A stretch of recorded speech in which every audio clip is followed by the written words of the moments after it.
Praise the lord. ప్రభునందు ప్రియ ఆత్మీయ విశ్వాసులారా, ఈ దినము దేవుడు మన కొరకు ఏర్పాటు చేసిన నేటి వాగ్దానము.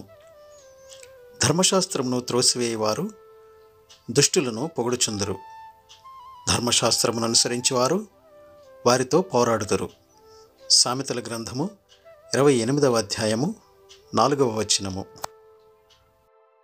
సహోదరి సహోదరులారా, సైతాను ఉద్దేశం ఏమంటే విశ్వాసుల జీవితాలు పాడు చేయడం, సంఘాలను కూలద్రోయడం, క్రీస్తును అపకీర్తి పాలు చేయడమే.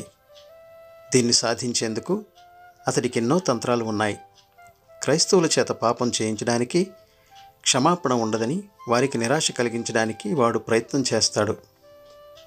లేదా అలాంటి వారు పశ్చాత్తాపపడకపోయినా సంఘం వారిని స్వీకరించేలా చేయజూస్తాడు. సంఘ సభ్యుల్లో ఒకరు లేక ఎక్కువ మంది మూలంగా సంఘంలోని శాంతిని, ఐకమత్యాన్ని చెడగొట్టేందుకు ప్రయత్నిస్తాడు.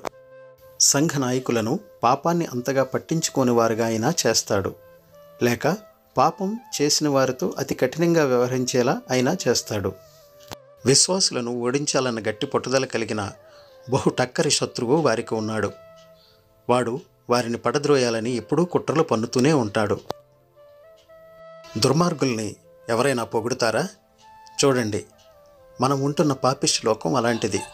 పవిత్రుడు, సత్యస్వరూపి అయిన దేవుని ఉపదేశాలను అనుసరించేవారు దుర్మార్గాన్ని ఎదిరించి నిలబడాలి.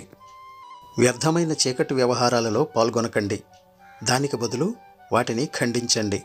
మరణ భయం చేత తాము బ్రతికినంతకాలం బానిసత్వానికి లోనైన వారిని విడిపించాలని అందులో ఆయన ఉద్దేశం. అనుగ్రహింపబడిన ఈ వాగ్దానం నిమిత్తము ప్రార్థన చేసుకుందాం. మహాపరిశుద్ధుడా, మా ప్రియ పరలోకపు తండ్రి, నీవు అనుగ్రహించిన ఈ దిన వాగ్దానమును బట్టి నీకు వేలాది స్తోత్రములు, వందనములు.